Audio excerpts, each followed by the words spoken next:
Generation X grew up in a time before the internet took over, when kids played outside until the streetlights came on, having adventures without screens glued to their faces. Fast forward to today, and it's a whole different scene. Here are 117 Gen X things that kids these days no longer do. Waiting next to a radio all night just to record a favorite song with the RX plus play buttons, embodying the essence of patience and anticipation. Struggling to get out of bed for school yet waking up early on Saturdays for cartoons. Making ramps for bikes out of cinder blocks and plywood, a creative and daring outdoor adventure. Drinking from a water hose on a hot summer day, a simple yet profound joy of childhood. Riding in the back of a pickup truck, feeling the wind and freedom, an adventure now deemed unsafe. Being pulled by a truck and a toboggan in the winter, a thrilling and chilly ride unlike any other. Experiencing the thrill of seeing the trailer for Empire Strikes Back at a drive-in theater, a moment of cinematic magic under the stars. Studying the back of Star Wars cards to choose the next desired figure, an exercise in strategy and anticipation. Enjoying arcades and the excitement of mail-away toys, a blend of physical play and the anticipation of postal surprises. Eagerly waiting for Christmas catalogs to arrive, flipping straight to the Star Wars pages to circle the best toys, a beloved pre-holiday tradition. Making special trips to the mall just for the arcade centers like Tilty or Aladdin's Castle, where every game was a new adventure. Listening intently to the local radio for your school district number, the anticipation of a snow day bringing unmatched excitement. Feeling the disappointment when toy dispensers spit out something boring instead of the treasure you hoped for. A gamble of pocket change. Discovering to your dismay that cartoons were only on Saturday mornings, making weekends the highlight of your TV week. Deliberately not sharing your whereabouts when out, a practice from a time when privacy was valued and not everything was shared online. The adventure of building tree forts and the unexpected find of adult magazines. A mix of innocence and the thrill of forbidden discoveries. Days spent riding bikes, playing with not quite legal fireworks, and hanging out with friends, embodying the essence of carefree youth. Remembering the peculiar charm of 80s American cars, their sagging roofliners pinned up with thumbtacks, a quirky fix to a common problem. The excitement and then the letdown of finding a duplicate toy in the cereal box, followed by the anticipation of finishing the box for another chance. Sitting in front of the TV watching Mr. Wizard, then scrambling around the house trying to gather materials to do the experiments yourself. Missing the peaceful nights of the city, when summer evenings were for board games until it was time for bed. The adventures on BMX bikes, pedaling for miles to reach towns with toy stores, making the journey part of the fun. The freedom of walking everywhere, to friends' houses or the mall, and making collect calls home when it was time to get picked up. Holding up lighters at concerts, a simple act that connected everyone in a shared moment, now replaced by smartphone screens. Remembering the coolness of mall stores like KB Toys and Walden Books, where every visit felt like exploring a treasure trove. Being a gamer was about gathering around a table with friends for Dungeons and Dragons, where imagination ruled the gameplay. The simplicity of growing up with just a few TV channels, which somehow made every show watched more memorable. Dialing hotlines to get the latest gossip on your favorite celebrities, a thrill that felt like getting an insider scoop. Diving into the worlds of comic books, where superheroes and villains clashed in stories more colorful and thrilling than real life. The unique experience of watching films on reel-to-reel projectors, making movie nights an event that required patience and skill to set up. The rite of passage that was sneaking peeks at adult magazines, a curious and somewhat forbidden exploration of adulthood. The wildness of youth, performing stunts like setting oneself on fire for the thrill of the jump into a pond, daring acts of bravery, or foolishness. Earning free pizza by reading books for the Pizza Hut Book It program, making reading not just fun, but rewarding with actual pizza. Being tasked with flipping channels or acting as the human TV remote for parents, a role that came with the power to choose, at least until told otherwise.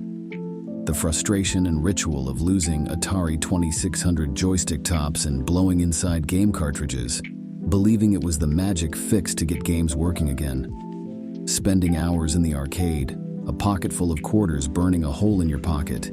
Each game a chance to beat the high score, or just enjoy the challenge. Looking back on the carefree days of hitchhiking to work and BMX biking without a thought for helmets, embracing the wind and freedom. The community bond felt when knocking on doors to gather friends, a simple "Are you home?" leading to adventures. The profound collective grief of losing a childhood friend, a sorrow that brought communities closer and left a lasting memory, the unforgettable era of one-hit wonders, where music charts were graced with unforgettable tunes by artists who came and went. The frustration and delicate operation of repairing unwound cassette tapes, a task that required patience, pencil twirling, and a gentle touch. The endless hours spent playing with action figures, crafting epic storylines that spanned the universe and defied the limits of reality. Using Hot Wheels and action figures to create elaborate scenarios in backyards, where mounds of dirt became mountains and valleys for miniature heroes. The adventure of navigating friendships before smartphones, where plans were made at school and you stuck together to decide the day's quest. The excitement of getting into harmless mischief, where the consequences were light and the stories became legendary.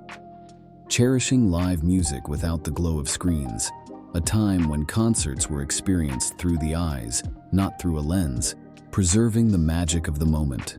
The thrilling mix of fun and danger in setting off fireworks, a hands-on lesson in risk and excitement that lit up the sky. Learning from mimeographs and film projectors in school, and watching as cartoons evolved from the USA Cartoon Express to the rich variety of Cartoon Network. The distinct experience of using food stamps, which came as actual booklets of coupons, a tangible reminder of economic assistance. The competitive tradition of flicking paper footballs across the school lunchroom table, turning lunchtime into game time. The freedom of running around with water guns so realistic they could never be mistaken for toys today, a pastime now viewed through a lens of safety. Nostalgia for the era of phone booths, once the lifeline for public communication, now a charming relic of the pre-mobile phone world. Reflecting on the strict but straightforward disciplinary techniques of the 80s parents, offering a stark contrast to today's parenting debates. The excitement of visiting malls to play the latest video games on department store display units, a sneak peek into digital worlds. The sheer anticipation of Saturday morning cartoons, heightened by special previews the Friday night before, making weekends a televised treasure hunt for kids. The pure adventure of exploring woods, camping under bridges, and the mixed feelings of losing toys to the great outdoors, where every day was an expedition, embarking on treasure hunts in the nearby woods, crafting mixtapes from radio broadcasts, and the camaraderie of trading toys and comic books with friends. The shift in culture to wearing seatbelts, a change brought home by personal tragedies, and becoming a symbol of growing awareness and safety. The straightforward honesty of physical education classes in the late 60s, where games like dodgeball were as direct and uncomplicated as their names. The unexpected joy of sneezes, turning a common bodily function into a source of amusement and laughter among friends. The awe of experiencing blockbuster movies like Indiana Jones and the Temple of Doom in downtown theaters, making cinema visits monumental events, the familiar pain of shin injuries from bike pedals, the thrill of speeding on a new Huffy, and the abrupt halt from a slipped chain, marking rites of passage for young cyclists, longing for the days of drive-ins, where cartoons before the main feature added to the magic of movie nights under the stars, the excitement of sleepovers, brimming with tales of Friday night adventures, and the innocent mischief of believing in the lore of green M&Ms, the freedom of playing outside without today's level of parental oversight, a time when children's play was less monitored and more about discovery. The test of patience in downloading games on a Commodore 64 modem, a process often interrupted by family members picking up the phone, disconnecting the internet. Choosing an air freshener tin as unique bathroom reading material, a quirky substitute for the usual magazines or books. The discipline of writing lines on the chalkboard or notebook paper during detention, a repetitive task meant to instill lessons the hard way. Finding shelter under a bridge or tree during summer showers on BMX bike adventures, moments that offered a pause for reflection and cloud watching, reminiscing about dialing traditional movie times phone numbers to hear listings, a ritual altered by AMC's takeover and the modernization of local theaters. The modern annoyance of accepting cookies on websites, a concept that remains vague and somewhat mysterious despite its ubiquity.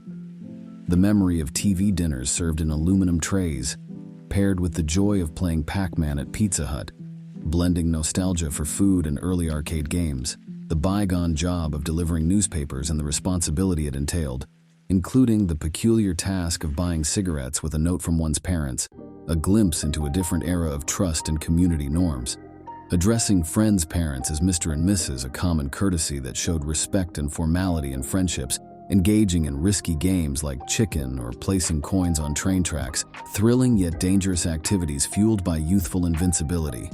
Claiming victory in King of the Mountain, atop mounds of dirt at construction sites, a competitive game of balance, strength, and daring. The torture of being grounded, confined indoors with the outside world seemingly full of adventure just beyond reach. Experiencing the annoyance of calling friends and hearing a busy signal, coupled with the inconvenience of dealing with a bike flat when you finally set out.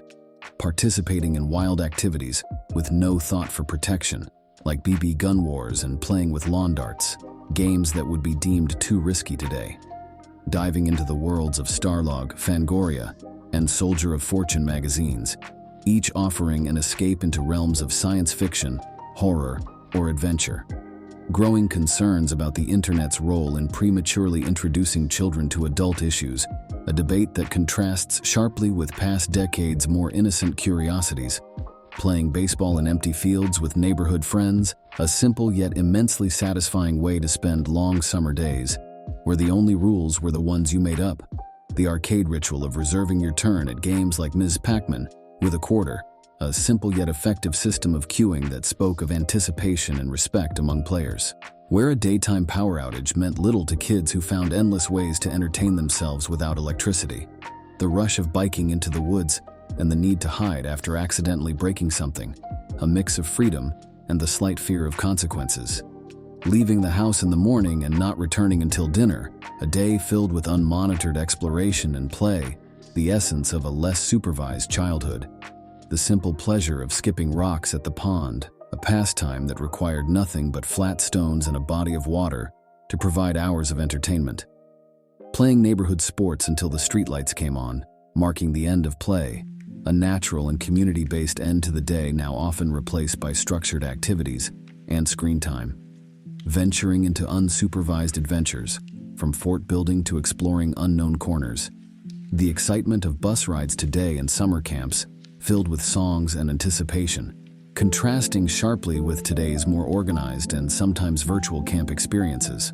Growing up in communities where local jobs meant parents and kids knew each other well, enjoying the spontaneity of playing with close local friends, a freedom made possible by a world less moved by schedules and more by the call of the outdoors. The unparalleled excitement of Halloween in the 80s and 90s, where each costume and trick-or-treat outing was an event unto itself. Tuning into American Bandstand for the latest in music and dance, a cultural touchstone alongside jukeboxes, payphones, and arcade games. The ritual of staying up late to catch episodes of Doctor Who and Star Hustler, with the night ending in a quiet stargazing session. The nostalgia of playing the Nintendo demo at Woolsworth, and the simple joy of riding escalators as if they were amusement park rides. Witnessing the end of the cassette tape era and the dawn of digital music sharing with platforms like Napster, marking a seismic shift in how music was consumed and shared. Discovering new movies through TV commercials and diving deeper into their worlds through publications like Starlog, before ever seeing them on screen. Longing for the days when bookstores were mall staples, with Barnes & Noble standing as one of the few remaining guardians of the printed word in retail spaces. Taking the magic of VCR programming for granted, relishing in the ability to catch episodes of DuckTales and other favorites before they disappeared from the airwaves. The simple act of knocking on friends' doors to see if they were home, a direct and personal way to gather and play that has no direct counterpart today. Coming home to an empty house after school, a common experience for many, marking a time of independence and self-reliance for younger generations. The innocent fun of making prank calls before caller ID and 69 brought accountability to the anonymous mischief of dialing random numbers.